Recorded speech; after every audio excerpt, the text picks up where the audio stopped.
Donc bonjour à toutes et à tous, et bienvenue pour ce webinaire sur la question des plateformes alimentaires de proximité que nous organisons dans le cadre du RMT Alimentation Locale. Donc ce webinaire s'inscrit dans le cadre des activités du groupe logistique du RMT, euh, dans le cadre duquel depuis plusieurs années nous analysons les solutions et les innovations qui sont mises en œuvre sur les territoires afin de renforcer la logistique de proximité. Plusieurs travaux ont déjà vu le jour, notamment un état des lieux sur la diversité des types de logistique, des ateliers dans le cadre desquels on s'est intéressé à la manière dont les collectivités locales s'emparent de la question de la logistique alimentaire ou encore un document qui fait le point sur la réglementation en matière de mutualisation du transport entre les différents acteurs des circuits courts. Donc le RMT Alimentation Locale vient de fêter ses 10 ans. Nous avons eu le plaisir d'apprendre que nous étions reconduits pour 5 prochaines années. Donc nous allons continuer à travailler ce sujet. Alors aujourd'hui, ce qui nous rassemble, c'est une discussion autour d'un dispositif un peu nouveau qu'on voit émerger sur les territoires, hein, que sont les plateformes de logistique physique. euh, et qui viennent en parallèle des plateformes numériques apporter des solutions un peu innovantes aux acteurs de la logistique alimentaire de proximité. Donc pour cela, nous avons trois invités. On commencera par écouter Quentin Wirtz, qu'on a eu le plaisir d'accueillir pendant 6 mois dans le cadre de son stage d'ingénieur et qui rendra compte de son travail. Puis deux témoignages de deux plateformes en Occitanie. Étienne Sassé, directeur de la plateforme Produit sur son 31, et Philippe Beaufort, directeur de la coopérative Terroir Ariège-Pyrénées. Sans perdre de temps, on va les écouter, mais Gwenaëlle, je pense que tu Oui, voulais nous dire un petit mot au préalable. je voulais juste indiquer que on investit de plus en plus au sujet des plateformes locales au sein du groupe logistique du RMT Alimentation Locale. On sera amené à vous reproposer dans les mois à venir ou les années des webinaires sur ce sujet, dans le cadre notamment de trois projets qui viennent de commencer. Un projet qui est financé par la DGITM et qui porte qui va questionner les objectifs de la territorialisation et comment ça va changer les usages de la logistique, ce qui va nous permettre d'explorer si ces plateformes logistiques locales sont des plateformes logistiques comme des autres, et puis également d'identifier les leviers d'action sur les modèles économiques. Un autre projet en lien avec la Croix-Rouge qui analyse les coopérations logistiques entre acteurs de l'aide alimentaire. Et une partie de ces coopérations se situe dans des plateformes physiques dites mutualisées, partagées ou encore solidaires. Et puis le suivi d'une étude de faisabilité d'une plateforme dans la Nièvre, dans laquelle plusieurs membres du groupe logistique sont engagés. Donc voilà, plein de sujets sur lesquels on vous ressollicitera, peut-être sous la forme d'un recensement de ces plateformes en France, qui est un travail qu'on aimerait engager.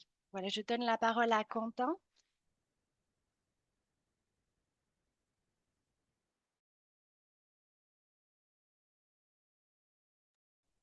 Est-ce que vous voyez ce que je projette?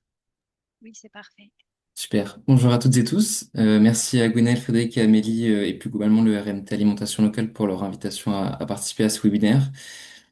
Quentin Virge, je suis ingénieur agronome diplômé de VET-AgroSup et spécialisé en développement territorial. Et je vais revenir lors de cette présentation sur mon stage de fin d'études qui s'est déroulé d'avril à septembre 2025, ce qui portait sur les plateformes logistiques en Occitanie. Donc rapidement, pour revenir sur le cadre du stage, j'étais encadré par trois tuteurs et tutrices, donc Amélie Gonçalves, Frédéric Wallet et Gwenaëlle Raton. Ils se sont rendus compte qu'il y avait un manque d'informations sur les plateformes logistiques qui étaient des nouveaux objets en émergence, et donc ils ont proposé ce stage qui portait sur la région Occitanie, puisqu'on s'est rendu compte qu'il y avait à peu près une plateforme par département en Occitanie. Donc c'était intéressant de l'étudier. On passe tout de suite aux définitions et à quelques éléments de littérature. Donc, qu'est-ce qu'une plateforme? On peut repartir de l'étymologie du XVe siècle qui était plateforme, donc qui signifiait surface plane destinée à accueillir un édifice. Vincent Boulich qui a fait un article sur ce terme-là et son usage courant actuel. Puis on fait un saut dans le temps et on arrive à la fin du XXe siècle avec une inflation de ces usages dans le monde de l'informatique particulièrement, avec le développement du numérique. Et plein d'acteurs vont s'accaparer ce terme, plateforme, en faire une valeur de slogan. Et ça va montrer qu'ils sont relativement innovants dans le secteur. Donc là, j'ai cité plusieurs exemples. Je reprends la définition des trésors publics. Une plateforme numérique, c'est généralement utilisé pour désigner un ensemble varié de services en ligne et d'acteurs offrant des services d'intermédiation comme des places de marché. Donc vous connaissez tous eBay, Amazon, Blablacar. On peut parler de plateforme pour ces outils. Ici, ce qui nous intéresse, c'est les plateformes logistiques pour un approvisionnement local. Il y en a aussi des numériques, donc j'en cite deux ici, Agrilocal et Occitanie, qui sont développés, qui sont présents en Occitanie. Et puis j'en profite pour placer la mise à jour du RM d'alimentation locale de leur OAD sur les plateformes numériques qui permettent d'aider les producteurs et productrices à trouver le bon outil pour eux.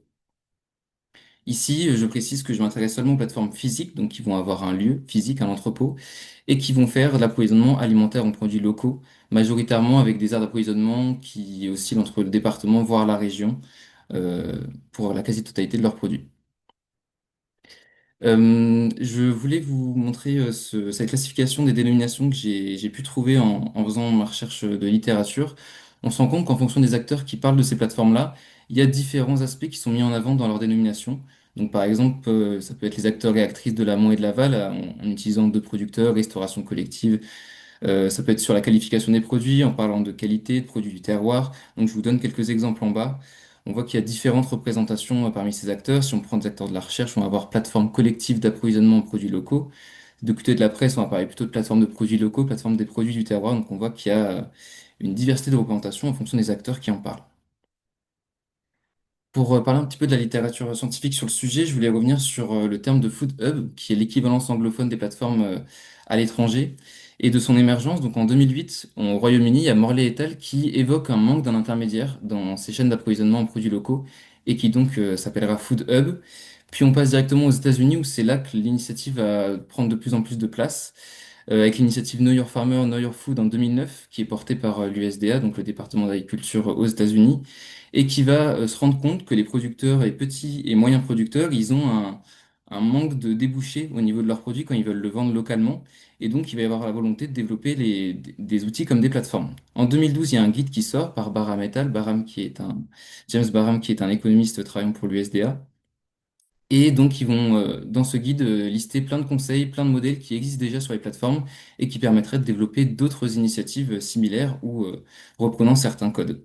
En 2013, on a le lancement de sondages bisannuels, donc des sondages tous les 2 ans, qui vont essayer de répertorier l'ensemble des plateformes aux États-Unis qui pourraient s'apparenter dans ce terme Food Hub.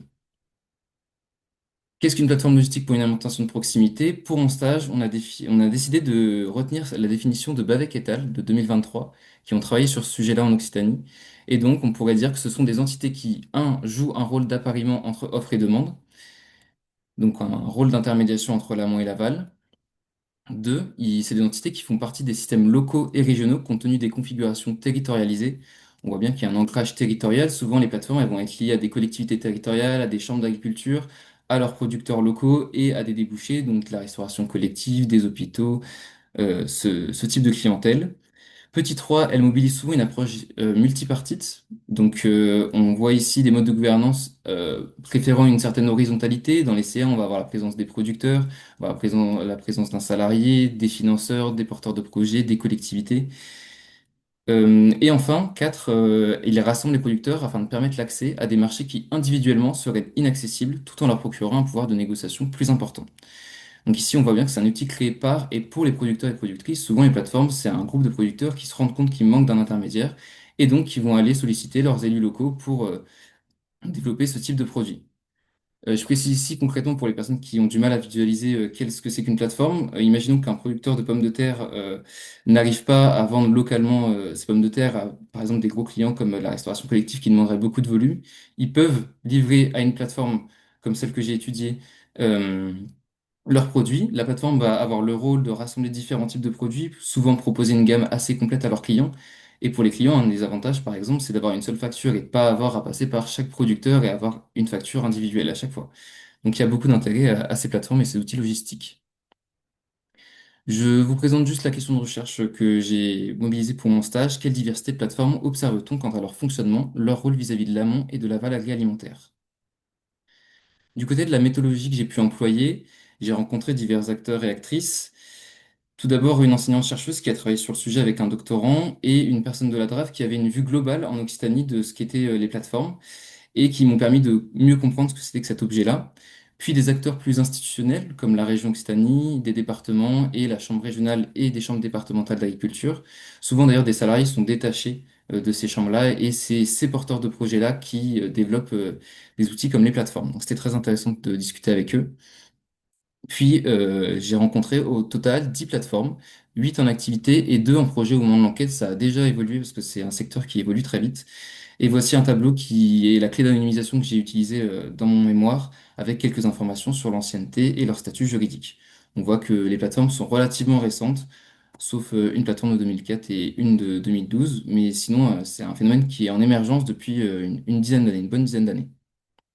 Les statuts sont assez divers, mais privilégient l'associatif et le coopératif. Pour poursuivre sur le matériel et méthodes, je vous présente le guide d'entretien. Ça va vous permettre de comprendre les données que j'ai pu recueillir et que j'ai eu à analyser par la suite. Souvent, je demandais les activités que pratiquait la plateforme, les équipements qu'elle avait à disposition et la main-d'œuvre, la position intermédiaire qu'elle avait entre l'amont et l'aval, comment elle assurait la communication, le nombre de producteurs, le nombre de clients et leur type, la gouvernance de la plateforme et d'autres éléments sur la gouvernance, que ce soit celle des flux ou la gouvernance financière. Et puis, pour finir, l'intégration des plateformes au territoire, comment elles s'intégraient, et puis éventuellement, est-ce qu'elles avaient des perspectives d'évolution. Voici une carte que j'ai faite en août 2025, donc qui est déjà à mettre à jour, parce qu'il y a eu des choses une plateforme qui s'est nouvellement créée, il me semble, en septembre 2025, et puis des plateformes qui ne sont plus en projet. On voit que, ce que je disais en introduction, il y a environ une plateforme par département, sauf dans le Gers, où a priori ils sont en train de développer des solutions logistiques un petit peu différentes, et puis en Lozère, qui est un département très rural, et donc c'est peut-être pas l'outil le plus adapté pour les caractéristiques démographiques. On passe au résultat de mon stage. Tout d'abord, quelques éléments descriptifs. Voici un tableau qui résume euh, qualitativement les informations que j'ai pu recueillir sur les plateformes. On remarque que quasiment toutes les plateformes en activité fonctionnent en achat-revente. Ça, c'était quelque chose qu'on n'avait pas forcément remarqué au début avec mes tuteurs et tutrices au début du stage. Mais en fait, les plateformes ne sont pas seulement logistiques, elles ont aussi une grosse activité commerciale, donc c'est important de le préciser. Au niveau des activités logistiques et commerciales plus en détail, on va avoir du stockage, du groupage, dégroupage, de la prise de commande auprès des clients, de la préparation de commandes lors de la réception, de la facturation et de la livraison aval auprès de la clientèle. Et il y a aussi des facteurs plus discriminants entre ces plateformes-là. On va par exemple retrouver de la ramasse qui va être proposée par certaines plateformes, soit dans des lieux où certains producteurs vont rassembler leurs produits pour leur éviter de faire un trajet à la plateforme, soit directement, certaines plateformes le proposent, de faire de la ramasse auprès des producteurs. On va avoir aussi du drive qui peut être proposé pour des particuliers et de la transformation. Quand elle est faite, elle est déléguée, elle n'est jamais faite sur place. Mais certaines plateformes proposent par exemple des produits de quatrième gamme. Pour poursuivre sur la description des plateformes, quelques données économiques.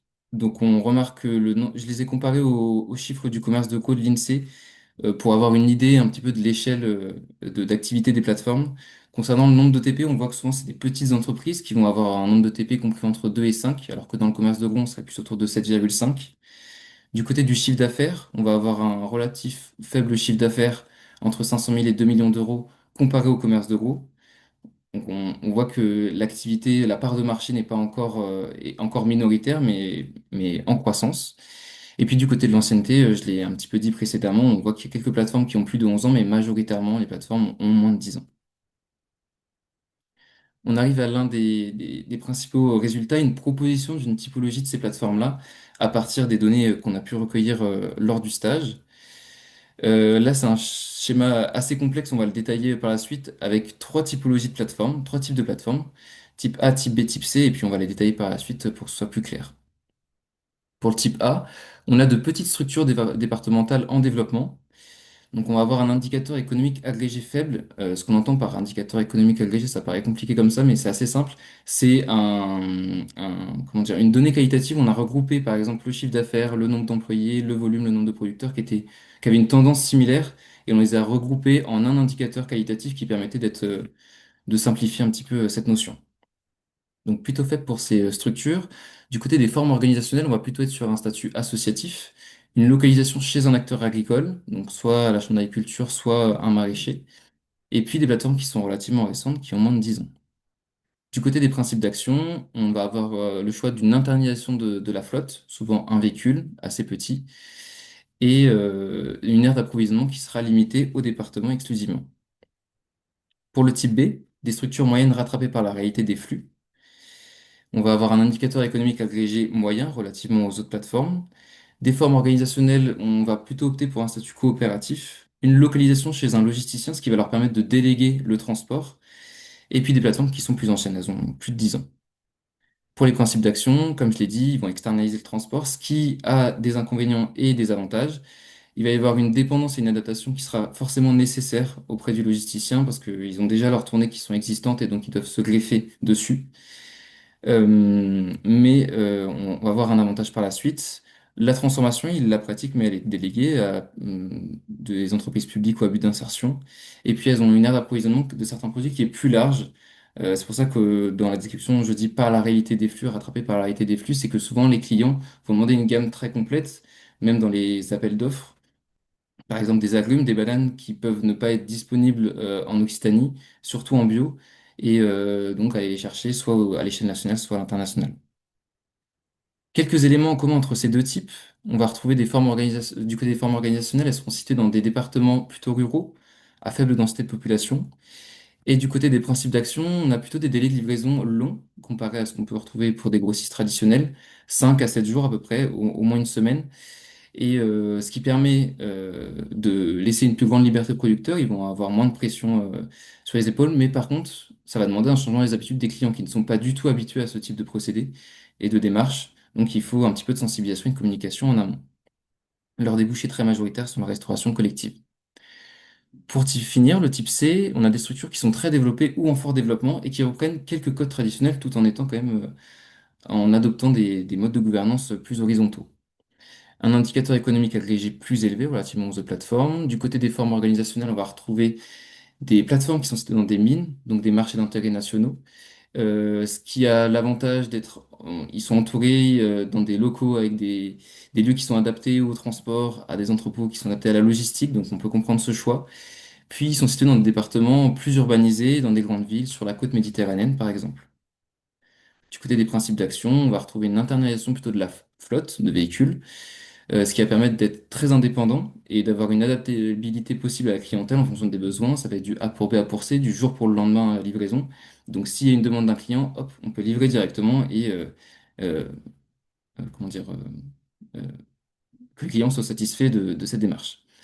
Et on va retrouver une clientèle majoritaire qui peut différer de la restauration collective. On peut retrouver des particuliers, on peut retrouver des restaurants et autres.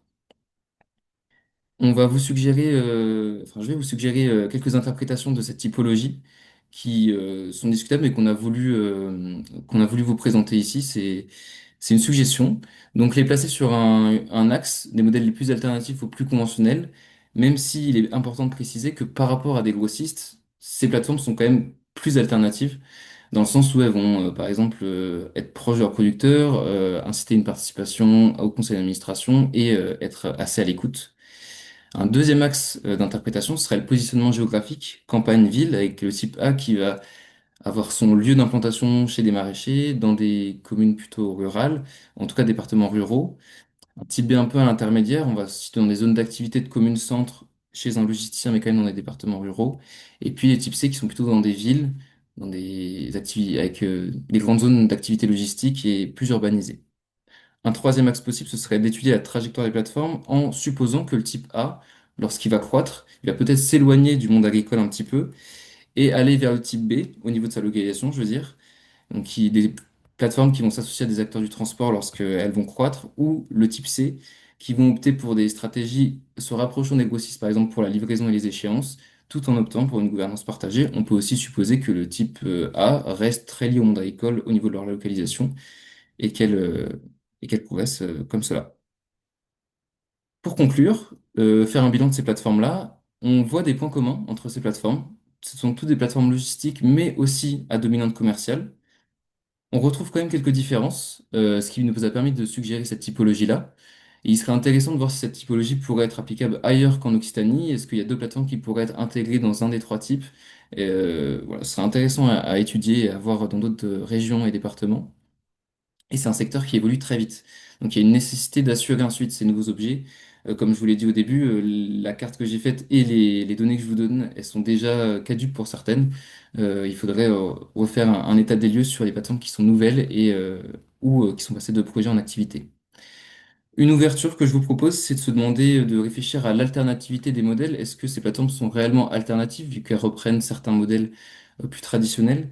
Gwenaël Raton, en 2025, dans un article, avait proposé comme définition que l'alternativité des modèles pouvait être définie comme une critique préalable, un, d'un modèle conventionnel, et deux, du discours des acteurs qui constitue l'objectif à atteindre et l'objet de l'évaluation de l'alternative.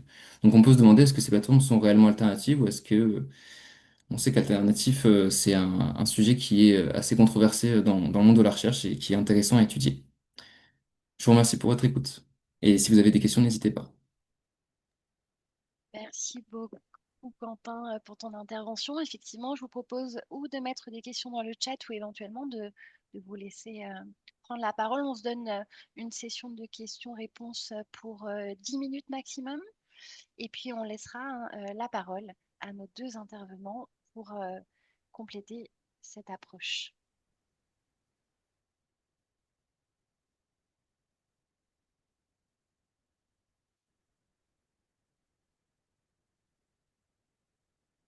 Alors, on peut aussi, si vous n'avez pas de questions, prendre le temps de discuter. Après la présentation de nos deux intervenants, on va rentrer effectivement dans des cas pratiques, exemples de plateformes, de ces plateformes en Occitanie.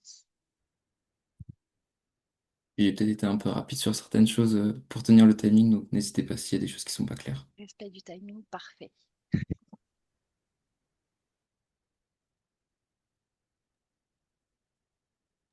On Alors, a je une vois. question dans le chat, Quentin. Euh, est-ce qu'on a une idée de la durabilité comparée des différents modèles? Et Hmm, observe-t-on une évolution du modèle A vers le B pour une même plateforme? c'est une bonne question. L'idée des trajectoires des plateformes, c'est vraiment une hypothèse. On n'a pas, là, en 6 mois, j'ai pas pu faire de suivi sur sur une longue durée pour étudier ces plateformes-là et voir une trajectoire possible. C'était une suggestion, mais il y a des plateformes, par exemple, de type B qui ont directement choisi de travailler avec un logisticien, même au début de leur activité. D'ailleurs, on va avoir une présentation de Philippe Beaufort pour cet exemple-là. Donc, on n'a pas assez de recul, selon moi, pour parler de durabilité et comparer les différents modèles, vu que les plateformes ont souvent moins de 10 ans et que certaines sont encore en émergence.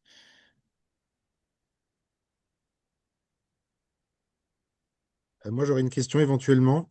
Ça ira plus vite à l'oral que de l'écrire. Est-ce qu'on m'entend? Oui, on vous entend. Je vous en Oui. prie. Oui, alors désolé, vous verrez pas ma tête parce que ma caméra est HS. Mais moi, j'ai fait des enquêtes sur des plateformes dans le nord de la France, à l'autre du pays, près de Lille. Et donc, par rapport à votre typologie, Quentin, j'aurais une question peut-être bah, qui concerne plutôt le troisième type peut-être de plateforme dont vous disiez qu'elles sont peut-être les les plus euh, enfin les plus orientées vers les modèles alternatifs. Et vous avez notamment souligné qu'elles avaient tendance à internaliser les activités de transport. Moi, dans le cadre des enquêtes que j'avais fait, j'avais regardé plusieurs plateformes, qui ont en plus la dimension de pas juste être des plateformes physiques, mais des plateformes numériques de commande avec euh, bon, type Rushki Diwi, etc. Et dans les entretiens, il y avait, j'étais surpris de la, la variété en fait de la capacité à internaliser ou non certaines activités, avec toujours l'argument que c'est pour décharger les producteurs de cet aspect-là, ou bien de le leur laisser parce que bah, ils le feraient mieux quand ils s'organiseraient eux-mêmes, quoi. Donc vous voyez des deux côtés, l'argument, une forme de conscience des fois un peu coupable d'être un intermédiaire et toujours avancer l'argument que le fait d'internaliser ou d'externaliser une fonction, c'est au bénéfice de la qualité de travail des producteurs. Est-ce que vous avez des éléments là-dessus? Avant que tu Avant de répondes, Quentin, est-ce Oui. que vous pouvez vous présenter comme vous prenez la parole pour les questions? Merci, Monsieur Perrette. Oui, pardon, je peux Oui. compléter. Je suis sociologue à l'université de Lille. En ce moment, je travaille pas sur l'agriculture, mais donc j'ai fait ma thèse sur les conditions de travail dans les circuits courts. Il y avait Merci. notamment Yuna Chifolo dans mon jury. Je vous en prie. Merci. Super, merci pour votre question très intéressante.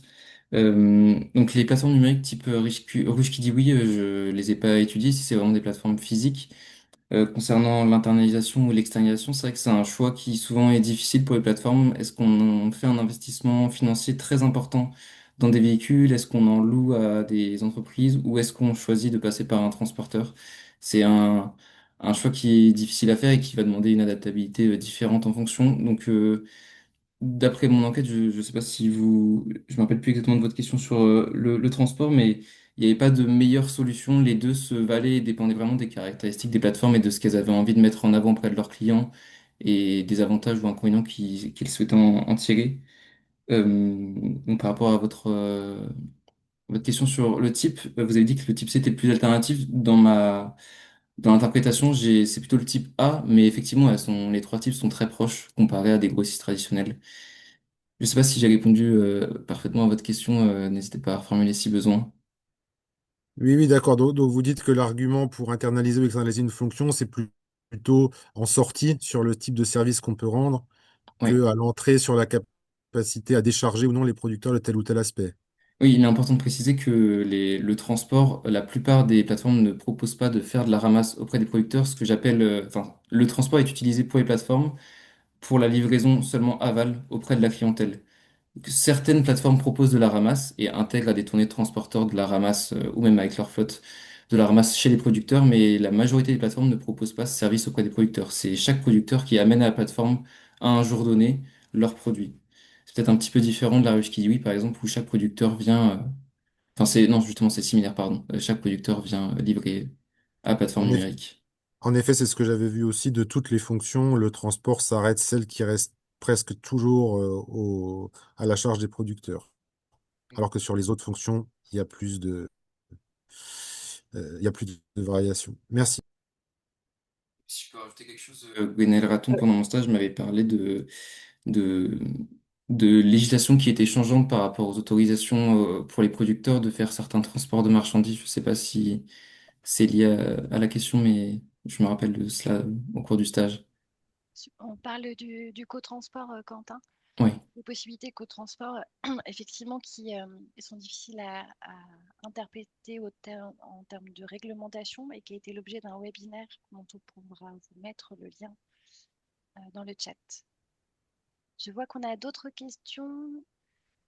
Une de Jimmy de Vemi sur la montée en puissance de ces plateformes et le rapprochement avec les modèles existants. Avant, il y avait des questions alors, Aline Noé, sur la restauration collective. Est-ce que, en termes de restauration collective, finalement, on observe une augmentation de l'utilisation des plateformes oui, compte effectivement, tenu c'est... de... Pardon. C'est une bonne question effectivement d'actualité par rapport à la loi Egalim. Il y a pas mal de cantines scolaires qui vont profiter de l'offre que proposent ces plateformes-là. Comme je l'ai dit, ça simplifie par exemple de l'administratif pour les gestionnaires de cantines scolaires. Et donc ça peut être en lien, leur émergence avec la loi Egalim, ça leur offre une part de marché effectivement plus importante puisqu'ils vont valoriser des produits locaux, bio ou avec des labels type HVE, bleu blanc cœur pour la viande, etc. Donc effectivement, c'est lié à la loi Egalim. C'est une bonne question.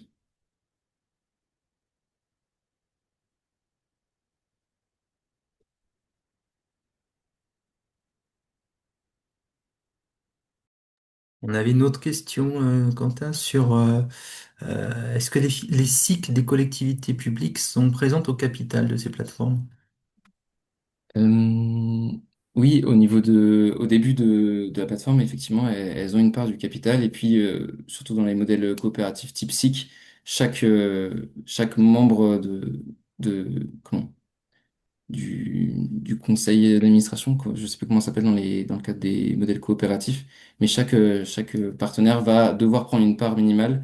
Et souvent, les collectivités publiques sont effectivement présentes au capital. Oui.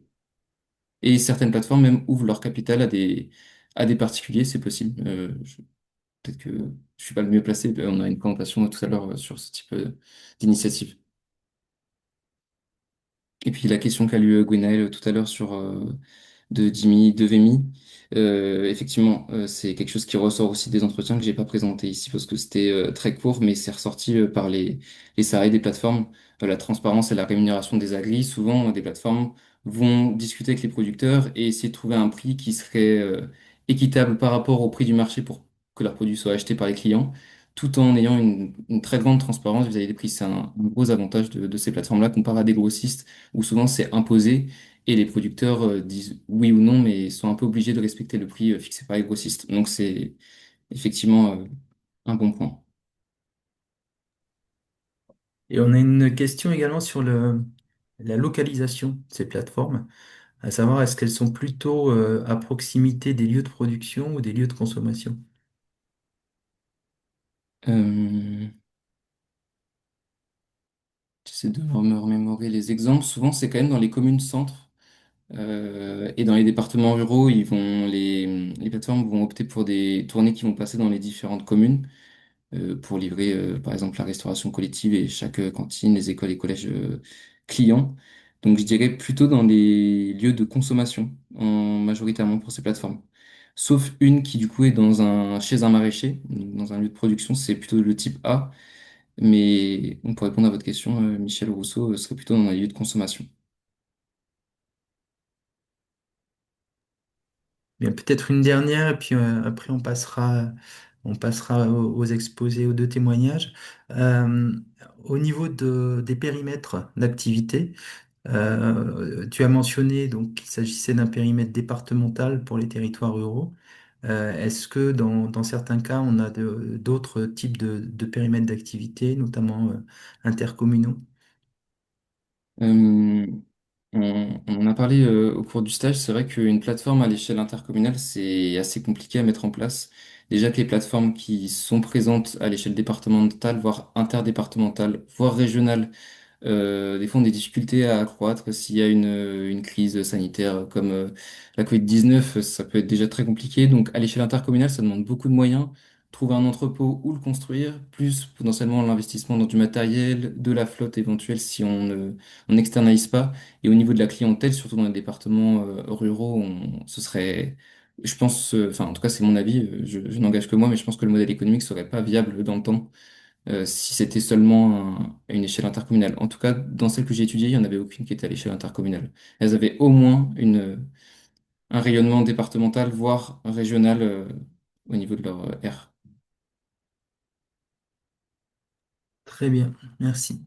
Euh, je vous propose qu'on passe tout de suite aux deux témoignages pour avoir une illustration concrète de ce que peuvent être ces plateformes.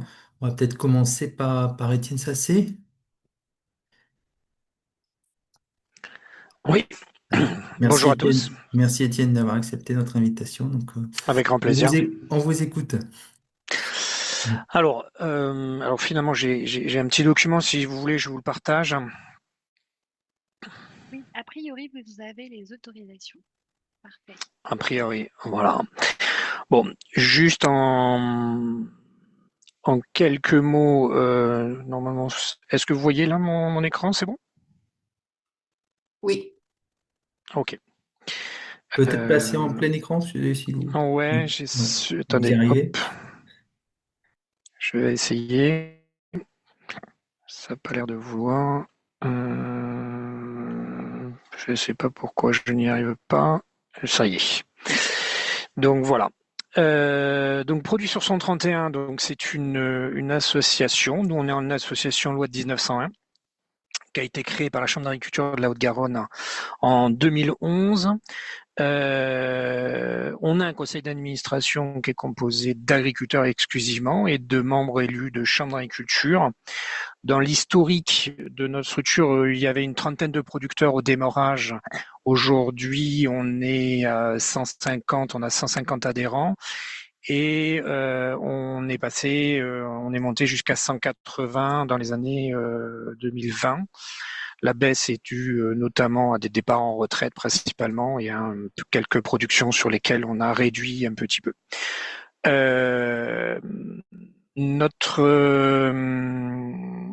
Dans l'historique également, pour vous expliquer, on est parti de la Haute-Garonne.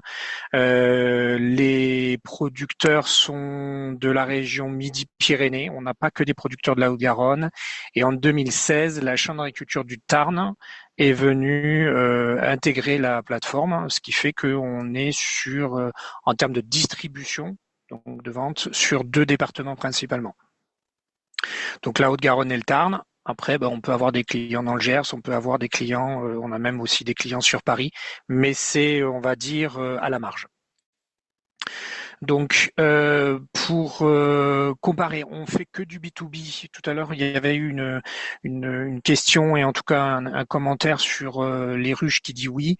Nous, on fait que du B2B. Donc, nos clients sont principalement la restauration collective, mais pas seulement. Dans la restauration collective, on va différencier nous de 2 catégories. Vraiment les collèges, les lycées, les écoles, et la restauration d'entreprise, qui est souvent gérée par des groupes de restauration comme Apis, Sodexo, Elior, etc., avec lesquels on travaille. Dans notre mode de fonctionnement, le rôle de la plateforme, il est d'acheter les produits aux producteurs, de les mettre en valeur et de les amener jusqu'aux clients. Donc en gros, on va essayer d'avoir un service complet. C'est un peu, on peut nous comparer à un grossiste service complet, à la différence près que un grossiste va avoir en approvisionnement, on va dire 10 ou voire plus de 2 fois moins d'approvisionnement de variété d'approvisionnement. C'est-à-dire que comme nous, on va avoir 150 agriculteurs, on va faire, ça multiplie le nombre de réceptions, ça multiplie la complexité d'achat par rapport à un grossiste. La plateforme a fait le souhait en 2020 d'intégrer sa logistique. On était avec du transport externe exclusivement. On n'a pas la chance, comme Philippe, qu'il vous présentera tout à l'heure, d'être logé chez un logisticien. Nous, on est présent sur le mine de Toulouse depuis le début. Alors, c'est un lieu logistique, le mine, pour ceux qui ne connaissent pas. L'intérêt, c'était que comme une grosse partie de notre activité est sur la partie maraîchage et fruits, les producteurs venant sur le mine, on profitait ce déplacement pour ne pas engendrer plus de logistique, en tout cas sur l'approvisionnement. Le choix de 2020 de prendre notre propre logistique était une stratégie à 2 sens, c'est-à-dire que comme on va livrer dans les territoires, on ne se limite pas à la livraison sur Toulouse, bien évidemment, on couvre l'ensemble de départements. L'idée, c'était que notre logistique nous permette aussi de faciliter l'accès de la plateforme à des producteurs qui sont plus éloignés en recréant des micro-pôles logistiques pour leur permettre de livrer à moindre distance. Donc on en a sur plusieurs secteurs, on en a un sur Saint-Gaudens, ce qui fait que tous les producteurs autour de Saint-Gaudens n'ont pas à monter sur Toulouse pour approvisionner la plateforme. Et de la même façon sur Albi, et on a la même chose, Gaillac et Albi. Voilà. Pour vous donner, et alors le dernier élément de notre historique, c'est la création du groupe APRO, qui est le regroupement, qui est quelque chose, je pense, unique en France, qui est le regroupement des plateformes de la région Occitanie. Donc les 8 plateformes que vous a présentées Quentin sont regroupées au sein d'une association qui nous permet d'échanger sur nos problématiques, mais pas que, et aussi d'échanger des produits entre les plateformes pour fournir, et puis aujourd'hui d'avoir des clients en commun, comme ça a pu l'être pour l'établissement français du sang, ça peut être avec Oxitalim, etc., et d'avoir une discussion commune avec eux. Voilà. Après, en quelques chiffres, si un point que je voulais revenir, puisqu'on a parlé de fonctionnement du prix et de transparence du prix. Effectivement, si on compare nos structures par rapport à un grossiste, on part pas d'un prix de marché pour faire des achats, on part d'un prix de production. En tout cas pour nous, on part d'un prix de production pour construire notre prix. Hein. Et à partir de là, on va chercher des cibles clients pour valoriser ce produit-là au maximum. Et tout ce qu'on peut apporter comme valorisation, on le renvoie au producteur. Donc le positionnement de produit sur son 31 a été d'être exclusivement sur des achats auprès de producteurs ou de regroupements de producteurs. Et ça depuis le début, et on maintient cette stratégie. On va à travers ça, on a fait un positionnement également sur une diversification de notre clientèle. C'est-à-dire que le choix a été de ne pas limiter les débouchés de la structure que sur la restauration collective. Aujourd'hui, la restauration collective, c'est 16% de notre activité commerciale. C'était encore plus faible il y a quelques années. On est en progression sur ce secteur-là, mais on a également une grosse partie de débouchés vers des magasins, type magasins fermiers, épicerie fine, où on va pouvoir faire de la valorisation entre guillemets des produits. On a, c'est environ, alors 29% pour vous donner une idée, 29% de notre activité sur les magasins fermiers, un peu plus de 20% sur les épiceries. On avait aussi pas fermé la porte à la GMS. J'ai vu qu'il y avait un commentaire tout à l'heure sur la GMS. On n'a pas fermé la porte à la GMS. C'est plutôt l'inverse, c'est que la GMS a refermé la porte après le Covid. Donc là, aujourd'hui, c'est plus notre stratégie principale, très clairement. Et ensuite, on a donc dans les collectivités et on a la restauration commerciale. La restauration commerciale, on l'a pas développée en tant que tel, c'est vraiment du bouche à oreille qui a fait le développement de cette activité, mais qui aujourd'hui n'est pas négligeable puisqu'il dépasse les 20% de notre activité, quoi. Sur la restauration collective, on va différencier un petit peu deux types de restauration. Vraiment la partie institutionnelle, les écoles, les collèges, les lycées.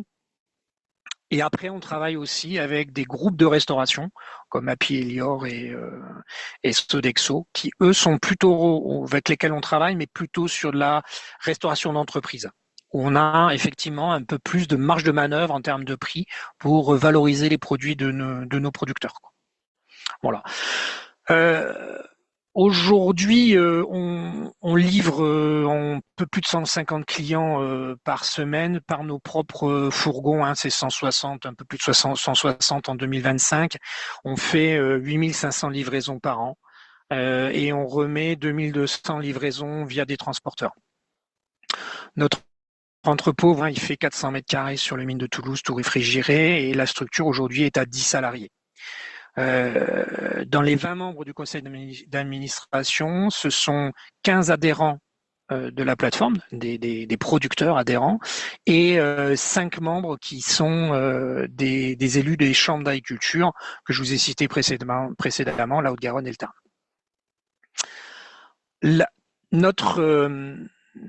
Notre travail se fait par filière. On va travailler filière par filière, et nous on les a entre guillemets mis sous cette filière: les fruits, les légumes, les produits laitiers, le poisson, l'épicerie et les viandes. Aujourd'hui, les fruits et légumes représentent quand même 70% de notre activité. Viennent ensuite les produits laitiers. Le poisson, ben, c'est que de la pisciculture et on reste quand même relativement limité à moins de 5%. Et le reste, c'est les viandes qui restent quand même chez nous. Euh, pour la viande, pas suffisamment développée. Je pense que Philippe aura des ratios beaucoup plus intéressants en viande que nous, quoi. Après, voilà, ce que l'on va proposer en termes de service, c'est vraiment pour le client, c'est une simplification, comme le disait Quentin tout à l'heure. C'est avec une seule commande, il a accès, alors chez nous c'est à peu près 1400 références, 2 producteurs identifiés, il a la traçabilité jusqu'au producteur pour chacun des produits. Il va avoir une seule livraison, donc une seule réception, une seule facture. Voilà. Et après, il peut communiquer dessus. Voilà. Après, quels sont les enjeux un petit peu de nos structures? On a Aujourd'hui, il faut se rendre compte que, par exemple, produit sur 131, c'est un peu plus de 2,5 millions d'euros de chiffre d'affaires. Ça veut dire que ça fait 1,9 million d'euros d'achat, un peu plus de 900 000, 1,9 million d'achats auprès des agriculteurs sur 2025. À la rigueur, c'est bien, mais c'est très peu.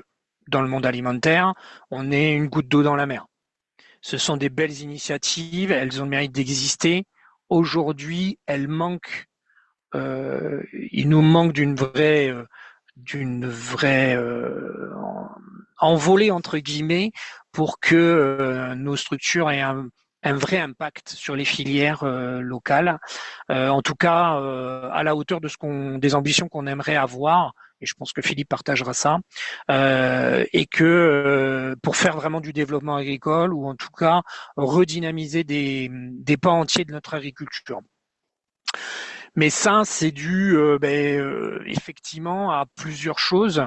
On fait appel à des appels d'offres, hein, enfin, on répond à des appels d'offres. Ces appels sont des fois mal construits pour que ce soit des productions locales saisonnières qui y répondent, sont d'autres fois un frein parce qu'elles sont sur un an, sur jusqu'à 4 ans, mais le temps du monde agricole n'est pas sur 4 ans, il est bien plus loin.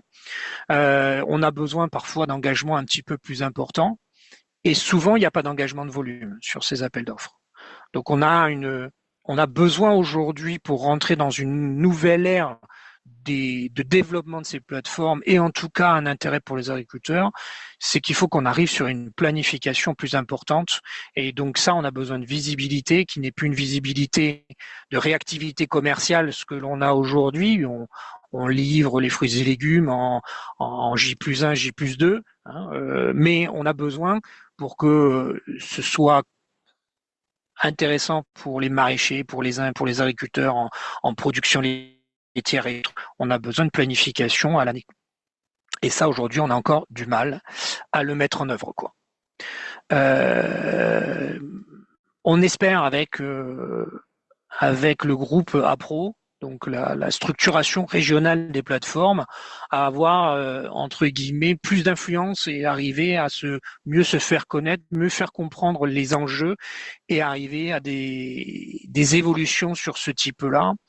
Ou en tout cas permettre et envisager aussi, c'est une des perspectives qu'on aimerait amener, envisager de plus en plus des contrats tripartites où l'acteur public ou privé, hein, d'ailleurs, ça pourrait très bien être des acteurs privés, s'engagent avec la structure logistique qui fait l'intermédiaire et l'agriculteur pour un développement de sa production.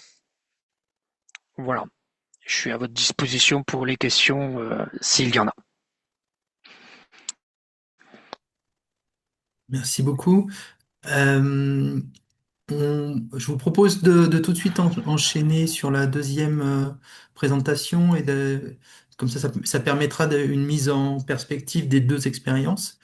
Et ensuite, on aura un long temps de débat sur les deux cas qui auront été présentés. Merci Étienne. Philippe, on Alors, passe je à... veux bien. Oui, bonjour à tous. Alors, je veux bien que tu envoies le diaporama si c'est possible. Parce que, alors, moi, Zoom, c'est une catastrophe, hein. Désolé, mais. Alors, faut que je le retrouve déjà. Ah mince. Alors, est-ce qu'il est possible d'arrêter la présentation Ouais, actuelle? et je cherche comment. Et voilà qui est fait. Merci beaucoup. C'est bon? Ça y est. Allez. Alors, je vais pouvoir, c'est bon, je l'ai retrouvé, je l'ouvre et on va pouvoir démarrer. 15-20 minutes.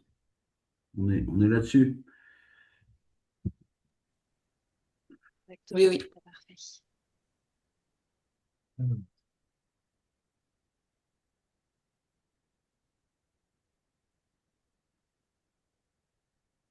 Excusez-moi, j'ai trop de choses ouvertes en même temps.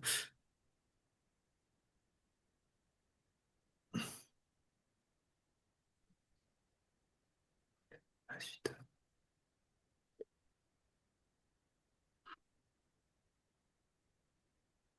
Tac.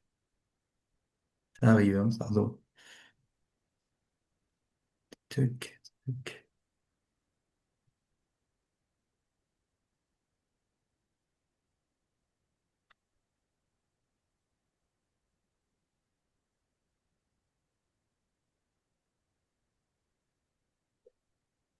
Ça devrait marcher.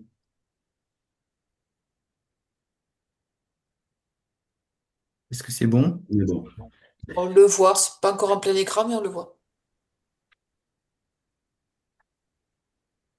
C'est un PowerPoint, donc peut-être que si tu fais projection en bas, à droite, ça devrait aller. Bon, je vais commencer si vous voulez bien. Oui, oui, On vas-y. voit quand même à peu près de quoi il s'agit. Donc, bonjour à tous. Moi, je suis Philippe Beaufort. Très bien. Je suis directeur d'une petite coopérative d'intérêt collectif en Ariège que je vais vous présenter en faisant plutôt un focus sur comment on a structuré notre logistique, même si je vous ferai un panorama un peu complet de tout ce qu'on fait. Donc, on a l'habitude, nous, de se définir comme une coopérative alimentaire de proximité. Bravo à Quentin pour sa typologie. On a bien chacun compris les différences. Donc, si on avance, je vais d'abord vous dire, vas-y Frédéric, un clic, voilà. Où est-ce qu'on se situe? Parce que c'est peut-être pas évident pour tout le monde quand même. Donc, le département de l'Ariège, pour des données d'abord un peu physiques. Donc, c'est un paysage de montagne, de coteaux et de plaine. On est toujours typé très haute montagne, mais on a quand même une variété de paysages et une agriculture assez diversifiée au demeurant, même si elle est tournée beaucoup vers l'élevage bovin. On est au sud de Toulouse, frontalier de l'Espagne et de l'Andorre. À noter qu'on est peu peuplé et ultra rural sur ce territoire-là. Si on prend vraiment le périmètre ariégeois, on est à 157 000 habitants, ce qui fait 30 habitants au kilomètre carré. Voilà. Donc un petit peuple dans un beau pays, avec des effectifs scolaires évidemment modestes, 14 000 repas scolaires par jour. Et c'est vraiment sur les scolaires qu'on est spécialisé pour des raisons que je vous expliquerai. Voilà.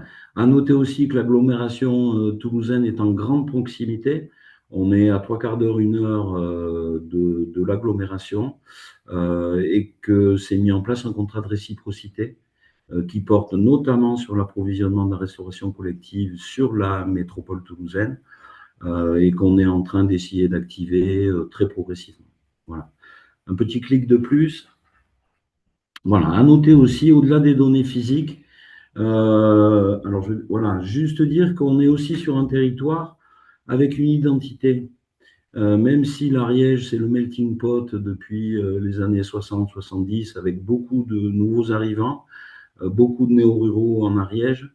On a ce melting pot qui s'est finalement bien installé avec des Ariégeois qui se serrent les coudes, avec des notions de solidarité, de volonté de préserver notre identité tout en restant ouvert aux autres, qui fait aussi, je pense, une partie de la réussite de la coopérative. Voilà.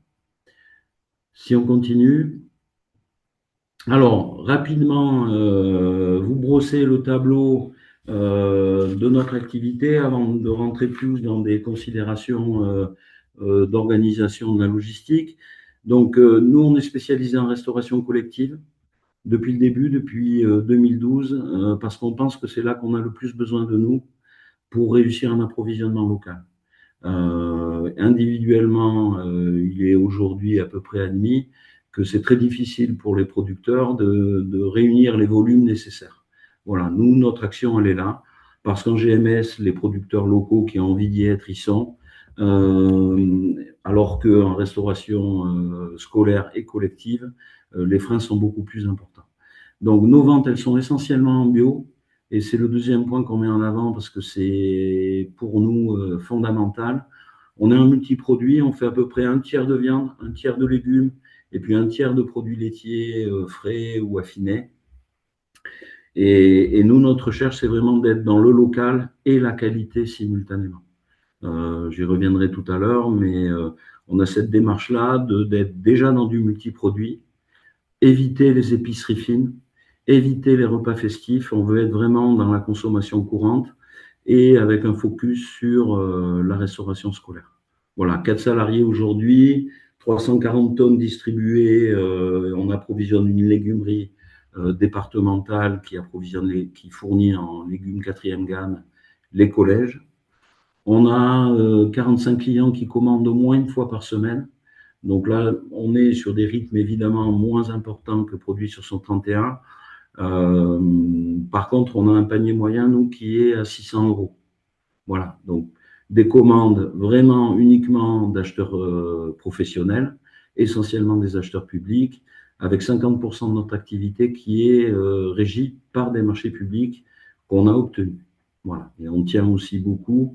On a une personne qui est dédiée à mi-temps là-dessus, à être un acteur reconnu sur les marchés publics, la capacité de présenter l'offre locale et surtout la capacité à être attributaire et à avoir une vision à long terme des achats. Voilà. Sur le côté chiffre d'affaires, avant de parler de la logistique, donc nous, on réalise à peu près 1,4 million en 2025 de chiffre d'affaires. À ramener à ce que peut faire un grossiste, c'est effectivement pas beaucoup, sauf que faire ce qu'on fait, les grossistes ne savent pas le faire. Donc finalement, c'est déjà pas mal. Et on a l'habitude de donner un chiffre qui sert de baromètre, hein, mais qui est ramener le chiffre d'affaires au nombre d'habitants du département. On avait fait ça avec d'autres plateformes au niveau national avec qui on avait échangé, et ça permet de situer un peu le taux de pénétration qu'on peut avoir sur le département. Et ce chiffre-là d'un peu plus de 8 €, il est très élevé. Je sais qu'on en avait parlé avec Quentin quand il est passé nous voir. Et donc, c'est un point de repère pour voir aussi comment l'offre a pu rencontrer la demande sur le territoire. Voilà. Notre gouvernance, on est une SIC, donc pour répondre à une des questions qui a été posée tout à l'heure, oui, on intègre les collectivités, oui, on intègre les compagnies consulaires, qu'on mixe dans un conseil d'administration un peu atypique, avec des représentants des producteurs agricoles, des représentants des producteurs artisanaux, puisque nous, on travaille aussi beaucoup avec les artisans, et puis un représentant de la société civile. En général, c'est les bio, enfin depuis notre création, c'est le groupement des bio, et puis évidemment, comme on est une SIC, un représentant des salariés. Voilà. 76 fournisseurs actifs qui se renouvellent progressivement et des parts de marché qui sont entre 15 à 20% dans la restauration scolaire. Voilà. Et le dernier point, c'est, on va y revenir plus en profondeur, et ça fait partie des choses dont on est fier, parce que ça compte aussi. On a mis 0 camion en plus sur les routes pour créer et développer cette activité qui fait à peu près 350 tonnes de produits locaux sur les routes.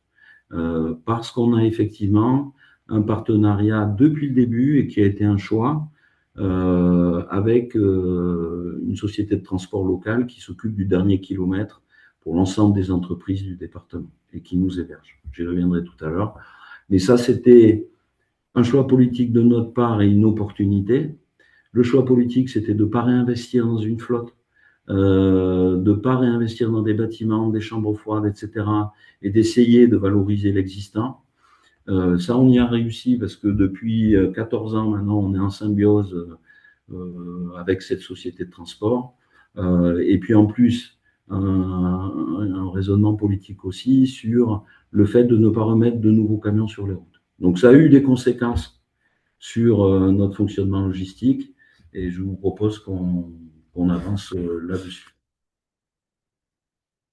Voilà, et la logistique dans tout ça. Alors pour Territoire Ariège-Pyrénées, aujourd'hui, même si c'est pas tous les jours facile, la logistique n'est pas une difficulté majeure pour deux raisons principales. La première, si tu veux bien cliquer, la première, je le disais à l'instant, c'est en raison de notre partenariat avec une entreprise de stockage et de livraison frigorifique qui est parfaitement réplicable ou en tous les cas transposable pour essayer d'être précis.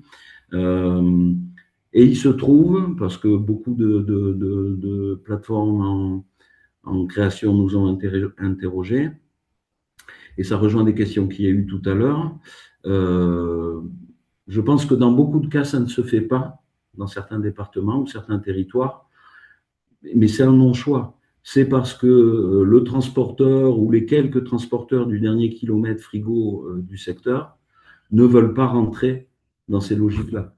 Nous, on a eu la chance d'avoir une dirigeante, Chantal Kirman, qui pilote cette entreprise de stockage, une cinquantaine de camions, des gros frigos. On a eu la chance d'avoir une dirigeante qui voulait aider et participer, le faisait déjà de son côté, au développement de l'approvisionnement local de qualité. Voilà.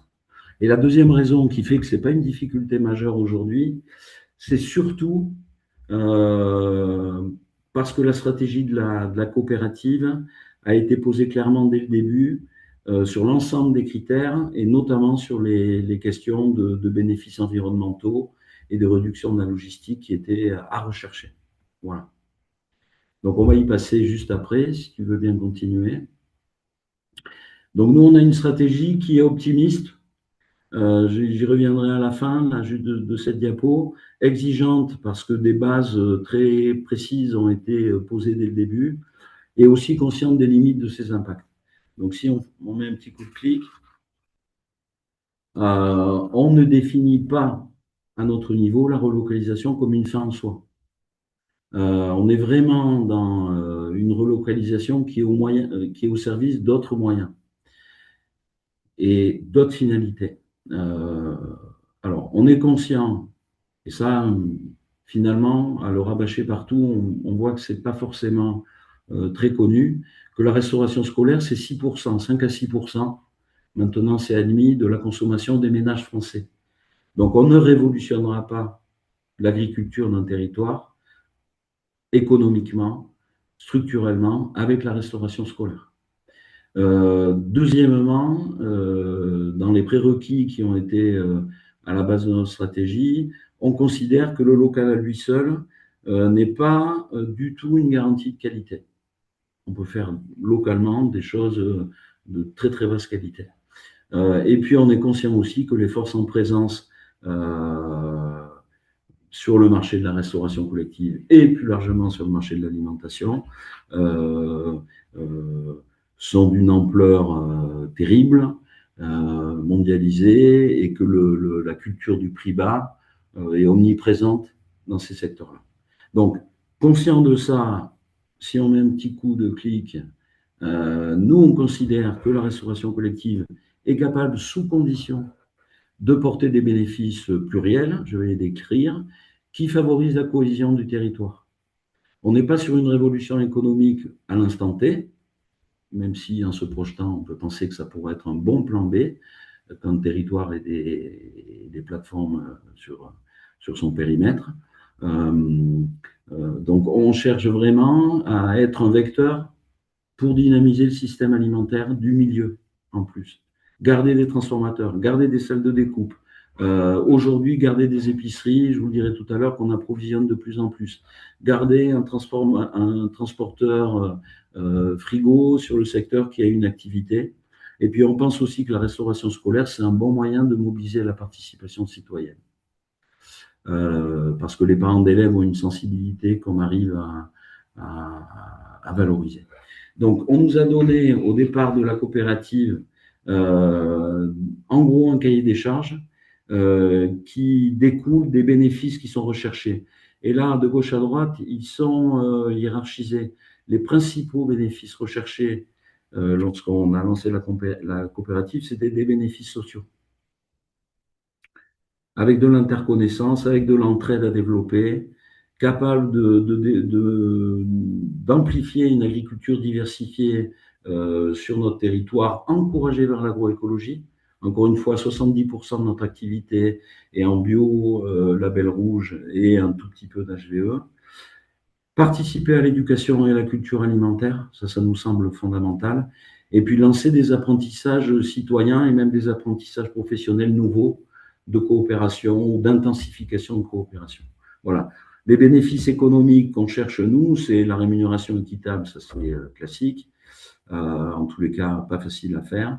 Le tissu de transformateur, je l'ai dit. La capacité de diversification qu'on doit conserver, nous, la coopérative, en termes de clientèle et de produits.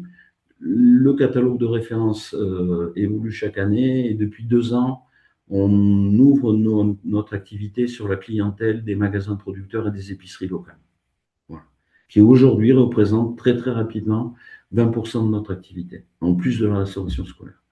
Et puis les bénéfices environnementaux qui vont vraiment enclencher des critères de fonctionnement dès le début sur notre activité, c'est être intransigeant sur la rationalisation logistique. Ne pas accepter les règles actuelles du marché, en proposer d'autres et les faire accepter. Donc le tout de suite, nous c'est mort, c'est 10 jours de délai. On le revendique comme une façon d'être respectueux de l'ensemble des maillons de la chaîne et de l'environnement. On a des francos de port, on aide les fournisseurs à améliorer leur livraison, on aide les clients à améliorer leurs commandes pour qu'il y ait un maximum de massification. On essaye de faire la promotion des produits durables, bio, psycho, et on essaye de réduire les emballages avec un système de consigne qui est mis en place. Donc on est vraiment sur une reterritorialisation d'une petite partie de l'alimentation, mais qui nous semble pouvoir en enclencher d'autres. Et puis on est aussi, et ça le conseil d'administration le dit à chaque fois, sur un plan B en termes d'approvisionnement local alimentaire, si un point de bascule ou des points de bascule venaient à se produire. Nous, on a une route effondrée qui mène à l'Espagne. On a eu la DNC qui nous a bloqué les routes pendant 3 semaines, même plus. On a voilà, une série de crises qui ne font que s'amplifier et on pense qu'un jour, on pourra être en plan B. Voilà, pour approvisionner localement, ce qu'on a vu pendant le Covid. Si on avance, parce que je suis long comme d'habitude, je ne vais pas vous décrire toute la chaîne, mais entre la commande des acheteurs publics, où là on fait un travail sur les marchés publics notamment, mais aussi sur amener de l'appui aux acheteurs publics pour faire changer un peu les cultures d'achat. L'achat des produits, où là on fait beaucoup de travail auprès de nos fournisseurs pour les professionnaliser. On arrive, quand on a passé ce cap-là, de recevoir les commandes et de faire les achats de produits, à une logistique d'approvisionnement. Donc, nous, on fait de la ramasse, parce qu'on pense qu'on ramasse les produits chez au moins 70% des fournisseurs, parce qu'on pense que c'est rationaliser la logistique et d'éviter des petits véhicules légers qui vont venir en Noria nous livrer. Ça, c'est pas du tout ce qu'on recherche. On est sur un stockage et une préparation de commandes dans des locaux professionnels et une logistique de distribution avec, je l'ai dit, pas de nouveaux camions sur les routes, des chauffeurs formés à l'éco-conduite, qui roulent tous au Bessin, qui est un diesel alternatif à base de colza, dont la valeur environnementale à l'instant T est avérée. Et on finit par la gestion commerciale et administrative qui est très lourde. Et si on met un coup de clic, je disais que la logistique n'est pas notre souci majeur aujourd'hui parce qu'on n'a pas cédé et qu'on a changé les habitudes chez une cinquantaine de clients par semaine. Nous, la plus grosse difficulté, c'est ce que Quentin évoquait, c'est ce que Ronan Levelli a appelé la médiation marchande. C'est changer de scénario, on est sur un scénario de rupture, et il faut faire évoluer en même temps les clients et en même temps les vendeurs et en même temps l'offre. Et nous, c'est vraiment ça la difficulté à laquelle on est confronté, et je pense que ça sera de tout temps. Voilà, on est vraiment sur des changements de, pour dire un gros mot, de paradigme. Et après, pour se projeter, on essaye sur la stratégie 2026-2027 de cultiver les collaborations verticales un peu avec des collectivités. Le contrat de réciprocité avec l'aglo, je l'ai dit. On a un conseil départemental qui a une politique incitative très intéressante et qui aujourd'hui porte ses fruits auprès des collèges pour qu'ils achètent localement et à TAP et à Terroir et Pyrénées. Et puis, on a Occitalim, je ne veux pas y revenir, une marketplace régionale, Étienne en a parlé, qui vient aussi aider. Donc, on s'implique et on est force de proposition dans des actions partenariales. Le plan alimentaire territorial, chez nous, notamment celui du PETR de l'Ariège, est un vrai soutien et on les soutient en participant à des actions. On a un démonstrateur territorial qui se déploie et on voit qu'un outil structurant, une plateforme, lorsqu'on essaye de modifier le système alimentaire, est un vrai atout. Et on essaye aussi de réfléchir à un commun logistique. Voilà. On consolide notre offre, on innove, c'est contre-intuitif, j'aurais pas le temps d'en parler, mais essayer de lancer une gamme de surgelés pour faire revenir nos cuisiniers au frais plus tard. Diversifier nos débouchés, les commerces de détail font aujourd'hui 20% de l'activité. La restauration scolaire reste notre cheval de bataille, mais on ne s'interdit pas d'aller aider des commerces de détail qui en ont besoin. Et puis deux axes plus sociaux auxquels on tient, donc diffuser et partager nos réussites et nos échecs, et puis essayer de toujours prendre le temps de réfléchir à ce qu'on fait, d'être un peu réflexif, et surtout d'évaluer. D'évaluer ce que ça a amené et ce que ça pourra amener plus tard, et si on est vraiment impactant. Je crois qu'il y a une dernière diapositive. Voilà, donc c'était pour vous remercier de votre attention et puis juste un petit flash de dernière minute où on voit qu'effectivement les plateformes peuvent aussi jouer des rôles en temps de crise.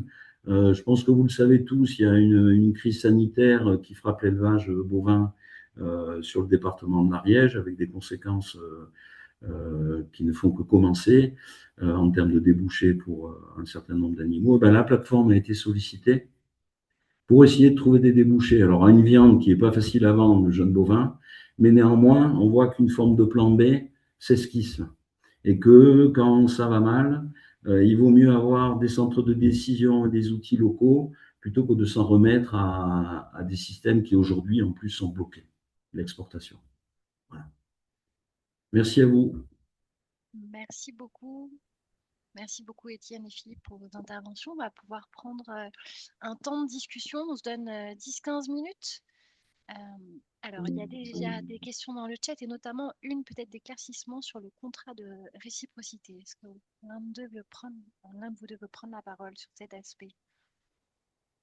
Bon, le contrat de réciprocité, alors je ne sais pas si ça existe dans beaucoup d'endroits en France. En tous les cas, ce dont il s'agit chez nous, c'est une grosse agglomération comme l'agglomération de Toulouse, hein, ça doit faire 1 million d'habitants, pas loin, engage avec les territoires ruraux qui l'environnent des contrats de réciprocité. Et ces contrats de réciprocité, ils sont ajustés aux territoires avec lesquels on les réfléchit. Donc nous, il y a plusieurs axes. Il y a en Ariège, donc entre Toulouse, entre l'Agglo et le département de l'Ariège. Et ces axes portent notamment sur l'approvisionnement de la restauration collective sur l'Agglo, avec des objectifs politiques qui sont déclinés progressivement en objectifs techniques. Il y a un autre axe sur le tourisme d'excursion, et puis un autre axe sur les travailleurs solos, ou quelque chose comme ça. Donc ça, je ne sais pas si d'autres agglos pratiquent ça, mais en tous les cas, Toulouse Métropole l'a enclenché il y a 2 ans. Oui, on a d'autres agglos, hein. Je pense par exemple à Brest ou à Bordeaux, par exemple. D'accord, voilà. Mais c'est encadré par l'État. Enfin, c'est pas une vue de l'esprit de l'agglo de Toulouse, hein. Je pense que c'est quelque chose qui a quand même un peu d'écho au niveau national, ou qui fait écho à des décisions nationales plutôt. Bon, aujourd'hui, ça nous apporte d'être plus facilement en contact avec et les élus et d'avoir une écoute un peu plus attentive des élus et des techniciens sur les possibilités de coopération. Voilà aujourd'hui où on en est. Merci beaucoup. Je vois qu'il y a des questions de Jimmy, de Vermi et également Michel. Est-ce que vous voulez directement intervenir et poser votre question? Sinon, je peux parler pour vous éventuellement. Jimmy voulait évoquer les freins identifiés côté client et côté vendeur. Je pense que c'est une question qui peut s'adresser à Étienne comme à Philippe. Alors, les freins côté client, il y en a plusieurs, hein, si vous préférez. Il y a la partie collectivité, c'est souvent une simplification. On va dans nos structures avoir des produits saisonniers. Avec des saisons qui vont être plus ou moins compliquées. On arrive dans la période où, en termes d'offres, on va avoir un petit peu moins de choses. Là, je parle sur la partie maraîchage, hein, parce que les produits laitiers, on a une gamme qui est constante toute l'année. La viande, on est pareil, on est capable de répondre aux attentes. On est souvent sur des produits qualitatifs plus, effectivement, donc ça leur demande une gestion de leur budget un petit peu différente. Ils vont être amenés à faire des arbitrages et souvent, on va dire, travailler un petit peu plus le produit, partir d'un produit brut. Et dans certaines collectivités, ça faisait longtemps qu'ils n'avaient pas retravaillé le produit pour le mettre en valeur. Donc ça fait partie des freins. Ils ont perdu aussi pour certains l'habitude de la saisonnalité, hein, c'est-à-dire qu'ils avaient l'habitude d'avoir des grossistes qui, à toutes les périodes, étaient capables de leur proposer tous les produits. Donc on vient bousculer un petit peu tout ça. Donc ça change des habitudes. Comme le disait Philippe, notre réactivité n'est pas la même que celle d'un grossiste. Et il faut ancrer ça dans les modes de fonctionnement et l'anticipation des commandes pour un certain nombre de produits. Ça fait vraiment partie des freins. Sur la restauration commerciale, nous avec laquelle on travaille également, là c'est plus sur la partie réactivité qui est très importante, où ils ont l'habitude d'avoir passé leur commande en finissant le service à 23h et d'être livré le lendemain du matin. Évident que cette réactivité, on ne l'a pas, puisque on travaille des produits frais et qu'on fait récolter, entre guillemets, en fonction de nos commandes, en tout cas dans notre fonctionnement de PSS 31, c'est comme ça qu'on travaille. Donc ça veut dire que c'est des changements d'habitude. Elles sont pas impossibles, bien au contraire. C'est la volonté des acheteurs et on le voit. Hein, il y a toujours quelques précurseurs qui avancent et qui nous montrent que tout est possible. Et puis pour faire avancer les choses et puis après les autres se mettent à suivre avec ça quoi. Sur la partie vendeur, nous on n'a pas vraiment de frein, si vous préférez.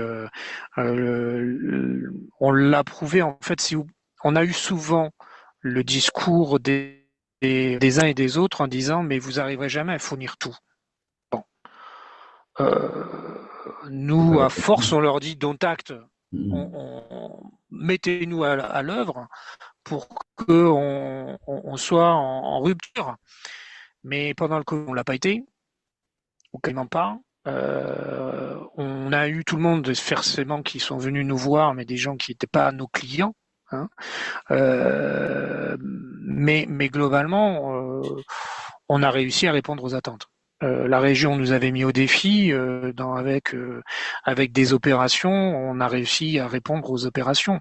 Je pense que c'est une fausse logique de dire vous n'allez pas être capable de répondre en quantité. Aujourd'hui, si vous préférez, j'ai des structures qui nous disent voilà, c'est extraordinaire, on fait nous 7 tonnes de carottes, par an, vous allez jamais pouvoir nous fournir. Bon, 1 hectare de carottes, c'est 40 tonnes. Donc, vous imaginez bien que les 7 tonnes, ça ne pose aucun souci. Voilà, c'est plein de notions qu'il faut qu'on remette le curseur au bon endroit. Nos structures ne demandent qu'une chose, c'est d'avancer. Comme le disait Philippe, on est dans le positif, on progresse, on arrive à avoir les produits. C'est pas les freins qui nous sont opposés aujourd'hui me semblent dérisoires. Tu Oui, complètes, Philippe, si besoin. ouais, moi je suis d'accord avec tout ce qu'a dit Étienne. Après, il y a aussi la notion de culture professionnelle, hein. Moi, je parle des acheteurs en restauration scolaire et puis des responsables de cuisine, des chefs qui sont pas, on les a pas habitués à commander localement et on les a pas familiarisés avec les contraintes que ça pouvait amener. Il y a de la résistance au changement parce qu'on propose des systèmes qui sont un peu plus complexes à approcher. Et puis, il y a aussi beaucoup des choses qui dépendent pas des opérationnels, mais plus des décideurs. C'est le décalage qu'il y a entre le discours politique et les moyens qui sont alloués, ou l'organisation qui est mise en place. Euh, 2,10 € pour faire manger des adolescents, est-ce que c'est raisonnable?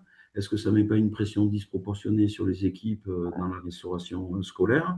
Est-ce que limiter au maximum en permanence le personnel dans les établissements, pas trop au service, parce que maintenant il y a les selfs, mais beaucoup en cuisine, est-ce que ça aussi c'est cohérent avec une politique de développement de l'approvisionnement local en produits bruts, moins transformés, etc.? Non. Donc, nous, on a un travail qu'on mène avec le PAT, en espèces, de rencontre des donneurs d'ordre, des élus, pour l'essentiel, pour voir avec eux comment on aligne les discours et la réalité de ce qui se passe dans leurs établissements. Ouais, vous C- devez- c- Oui, vous Ces voulez. problèmes-là, on les rencontre beaucoup sur l'aspect collège-lycée où il y a une distorsion entre les chefs de cuisine qui sont des salariés directs du département ou de la région et les gestionnaires qui dépendent du ministère de l'éducation. On nous dit souvent que en fait si le gestionnaire décide qu'il veut pas acheter ce produit-là, c'est lui qui est décisionnaire. En fait, c'est un dysfonctionnement qui est une raison un peu facile à ne pas acheter des produits locaux, tout Ouais, simplement. c'est un fumigène, ça, c'est un fumigène. Voilà. Mais mais malheureusement, c'est ce qu'on entend au Oui, oui, quotidien. oui. Mm. Voilà. Après, il y a plein d'autres questions que j'ai vues passer. Sur la Su- transformation notamment de Michel, sur est-ce que c'est une activité que vous envisagez, quelles retombées tangibles pour le producteur, et puis on pourra ensuite donner la parole éventuellement à Solène sur l'aide alimentaire. je réponds pour Oui, PSS 31 parce que c'est peut-être différent avec Philippe. Nous, sur la transformation, on a toujours souhaité que la transformation soit assurée ou en tout cas sous la responsabilité des agriculteurs pour que la valeur ajoutée leur revienne. Alors oui, on y travaille. Une grosse partie, c'est la partie quatrième gamme. On a donc la quatrième gamme, c'est la découpe des légumes, des fruits en produits frais, hein, donc il n'y a pas de transformation thermique. Et sur ces points-là, la difficulté, c'est que c'est un autre métier quand même aussi, hein. Donc ça nécessite des investissements, ça nécessite une autre logique d'organisation. Pour autant, si ça doit permettre de redévelopper des volumes, pourquoi pas? Après, il faut rester dans un cadre économique où le prix qu'on propose reste acceptable. et ça peut être bloquant. Il y a des volumes qui sont, ça dépend des structures, ça dépend des chefs. Il y en a qui font beaucoup appel à la quatrième gamme, d'autres beaucoup moins. Il y en a quand même beaucoup qui travaillent le surgelé. Et là, par contre, nous, on n'est pas prêt. Chez nous, on n'est pas encore prêt. La quatrième gamme est une transformation simple. Le surgelé nécessite une logistique très différente et beaucoup plus impactante, sur lesquelles, nous, pour l'instant, on ne s'est pas lancé. Ouais. Alors pour compléter, nous à Terroir Pyrénées, on utilise les services de transformateurs et qui nous fournissent effectivement des produits transformés. Alors, pour être clair, c'est essentiellement de la découpe de viande. Nous, on ne traite pas avec les éleveurs en direct, c'est impossible. On travaille avec un chevillard qui a une salle de découpe et à qui on commande du catégoriel, des pièces. On ne commande pas des demi-carcasses, on lui commande des steaks hachés et des steaks. On est aussi fournisseur exclusif aujourd'hui une légumerie qui ne fonctionne que pour les collèges, qui fait 50 tonnes par an, donc c'est tout petit, mais on a 12 collèges en même temps. Nous, ce dont on se rend compte, c'est que la quatrième gamme est très difficile à manier, tout le monde en parle. C'est très difficile d'être concurrentiel avec les prix des industriels sur un produit relativement peu transformé qu'on peut comparer. Des mincées de carottes Findus, pas Findus, mais d'un fabricant avec des mincées de carottes de chez nous, c'est facilement comparable. Et là, en termes de prix, très difficile de lutter. Et puis, il y a des DLC qui sont infernales sur la quatrième gamme. Ça ne se garde pas. Une carotte coupée sous vide, pour la logistique, c'est infernal. Donc, nous, on a la chance d'avoir un transporteur qui peut transporter simultanément en froid positif, en froid négatif et CA-géométrie variable. On a cette légumerie qui est susceptible aussi de fabriquer des produits pour nous, pour qu'on les surgèle. On a notre hébergeur, transporteur, frigo qui veut installer un tunnel de congélation chez lui. Donc, on va essayer d'être fabricant pour la première fois et d'une gamme de surgelés en légumes et d'une gamme de surgelés en viande. Pour avoir un peu de stock, limiter le flux tendu. Et 2, pour rentrer dans la culture des cuisiniers qui, je suis d'accord avec Étienne, utilisent beaucoup plus de surgelés que de quatrième gamme. Il suffit d'aller voir les bordereaux de prix dans les marchés publics. Les lots surgelés, ils sont toujours énormes, avec des produits bruts, à peine transformés, surgelés. Donc nous, on va essayer de faire du surgelé pour pour rentrer dans leur système d'achat et pour ensuite les faire revenir vers du frais. Voilà. Merci. On s'achemine vers la fin du webinaire. Il y avait une question de Solène sur le modèle particulier qui correspond aux acteurs qui luttent contre la précarité alimentaire. Je ne sais pas si vous voulez l'exprimer directement, Solène.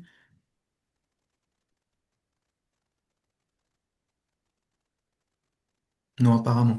Non, Donc, est-ce que ces filières particulières qui constituent les démarches d'aide à la lutte contre la précarité constituent un espace, enfin, des préoccupations particulières pour vous et comment est-ce que vous traitez cet aspect-là, déjà, si vous le traitez? nous, alors pour répondre, après Étienne est peut-être différent là-dessus. Nous, on va un peu au secours catholique, au secours populaire, mais ça reste très marginal parce qu'ils ont des réseaux d'approvisionnement différents. Par contre, on a une caisse de sécurité sociale de l'alimentation sur le département qui s'est lancée. On en a même 2, mais une est quand même beaucoup plus développée avec un peu plus d'une centaine d'adhérents au bout de 12 mois d'existence. Et c'est en train de monter en puissance. Et là, nous, on travaille dans une logique d'approvisionnement du réseau de magasins qui a été recensé et ciblé par cette caisse commune alimentaire qui a été montée sur le département. Ce qui nous permet, nous, d'avoir une diffusion des produits locaux dans ces magasins de détail, et ce qui permet à la sécurité sociale chez nous alimentaires de garantir une disponibilité de produits locaux, puisque c'est son but, dans les points de vente affiliés. Voilà. Parce que si c'est pour les envoyer à Carrefour, ça n'a pas énormément de sens. De mon point de vue. Alors nous, on a un gros partenariat avec le Secours populaire. Et après, on commence à travailler avec ces structures-là, mais c'est dans le cadre de subventions qu'ils obtiennent au niveau européen sur un bien manger pour tous. Je crois que c'est comme ça que s'appelle l'opération. Mais qui a un impact important sur une visibilité, un débouché qui n'est pas négligeable, sur lequel évidemment dans ce cadre-là on travaille beaucoup plus notre prix, mais eux viennent récupérer la marchandise, donc on n'a pas d'engagement, enfin on n'a pas de coût logistique supplémentaire, donc ça a un intérêt là-dessus. Après, souvent on a beaucoup de questions sur les produits qui sont déclassés, etc. pour ces destinations-là. Il faut savoir que la plupart du temps, les produits qui sont qu'on va appeler déclassés sont non traités par les agriculteurs, hein, parce que ça coûte cher. Si vous êtes obligé de ramasser un produit que vous n'allez pas pouvoir commercialiser, ça a un coût, hein. Donc aujourd'hui, on n'est plutôt pas sur cet aspect-là. Pour autant, on commence à travailler avec ces structures-là de plus en plus et on apprend à se connaître aussi, parce que ça prend du temps pour eux et pour nous, pour pouvoir envisager des projets futurs, on va dire vertueux pour tout le monde. Et puis, juste une toute petite chose, mais qui me semble importante, on travaille, Étienne et moi, et toutes les autres plateformes, avec des marges de fonctionnement qui sont très faibles, qui sont bien rognées par nos coûts logistiques. En gros, nous, c'est 7% de coûts logistiques sur 21-22% de marge. Donc, il nous reste 13 à 15% de marge. Avec des fonctionnements pareils, à aucun moment, on est capable de baisser nos tarifs. Mais c'est vrai pour l'aide alimentaire, c'est vrai pour n'importe quel client. Nous, il n'y a pas de remise, pas de rabais, on fait le prix juste, point à la ligne. Et donc, incapable de baisser nos prix, on n'est pas en phase avec l'aide alimentaire. Et en plus, raisonnant à flux très tendu, il y a très peu de gaspillage de produits, on n'a pas de stock, donc pas de produits qui nous restent sur les bras. Donc, on aimerait bien être plus un acteur de l'aide alimentaire et du soutien à la précarité, à la justice sociale alimentaire. Mais on est déjà sur des modèles économiques très solidaires, qui fait que c'est très compliqué, quoi. Et quand on nous dit on va vous acheter tous les légumes à 80 centimes, quel que soit le légume, nous on dit on peut pas faire ça. Voilà. C'est déjà moins que ce qu'on a payé aux producteurs. Donc, ouais, dans le cadre du secours populaire, on est sur un achat au prix qu'on propose. Ils prennent pas, mais effectivement. La seule chose qu'il y a, c'est que nous, on n'a pas eu la chance, comme Philippe, d'avoir un partenaire logistique, et c'est vrai que c'est une solution pour ceux qui travaillent sur des démarches de plateforme. C'est une des plus belles solutions. Ce qu'ils ont pu monter avec la CETAC, c'est vraiment quelque chose de très particulier et vraiment qui apporte, parce que lui, il annonce 7%, moi j'ai 3 points de plus, hein. Presque 3 points de plus en coût logistique, plus un loyer du mine qui n'est pas anodin, hein, puisque ça représente énormément de gens. Et donc, ces conditions impactent notre mode de fonctionnement. Comme le Secours populaire a sa logistique d'approvisionnement et vient récupérer sur place, c'est vrai qu'on réajuste parce que notre coût de transport n'est plus impacté de ce fait-là. Mais c'est la seule chose qu'on peut faire. Aujourd'hui, on a nous, en système associatif, en SKIC, c'est la même chose. On n'a pas de subvention. Déjà, la plateforme, après 12 ans, 13 ans d'existence, on a 0 subvention. Les gens ont l'impression qu'on vive d'amour et d'eau fraîche, mais on n'a pas de subvention. On vit que de la marge effectuée sur les produits qui vient couvrir les charges. Et on n'en demande pas plus. Enfin, ni Philippe ni moi, comme je le vois sur le mine, on roule en Porsche ou en Mercedes, comme les autres patrons de grossistes. Bon, c'était notre choix, c'était un choix personnel, ça ne m'intéresse pas. Je n'étais pas venu pour faire ça, bien évidemment. Pour autant, ce qui veut dire, c'est que on est là pour rémunérer au mieux et respecter les coûts de production des agriculteurs et pas pour que la structure euh, euh, prenne la marge. Bon. Mais pour autant, il faut trouver le bon équilibre. Et c'était ça il y a 10 ans, 15 ans, quand on a commencé avec Philippe. La difficulté, c'était euh, on rentrait dans un nouveau schéma économique qu'il fallait valider. Aujourd'hui, on l'a validé et c'est là où on dit aux collectivités, OK, maintenant, on passe à une deuxième vitesse. On a prouvé qu'on était capable de le faire, qu'on était capable de le faire sur du long terme. Vous nous avez assuré, et tous, que vous aviez beaucoup sous la pédale, montrez-le nous. Aujourd'hui, on en est là et on attend la réponse. Merci beaucoup à vous deux pour la richesse de ces réponses et de ces discussions. Je crois, sauf erreur de ma part, qu'on a fait le tour des questions et qu'on arrive aussi au moment où on a dépassé l'heure de notre webinaire. Merci encore à tous, aux intervenants, aux participants. Pour vous signaler que on va vous envoyer par mail le lien vers le replay de ce webinaire, également avec la présentation de Quentin qui, je crois, est d'accord. Si Philippe et Étienne, vous êtes d'accord pour nous transmettre vos présentations, je vois des hochements de tête, on fera de même. Et puis, il y aura évidemment une page sur le site du RMT pour signaler toutes ces informations pour ceux qui ne se seraient pas inscrits à ce webinaire. Je crois qu'on a tout dit, Frédéric, Amélie, Ouais. Quentin. Ouais. Merci à tous les intervenants et à toutes les personnes pour la richesse des échanges. Merci beaucoup. Merci Bon beaucoup. après-midi à vous. À Au revoir. bientôt. Merci, au revoir.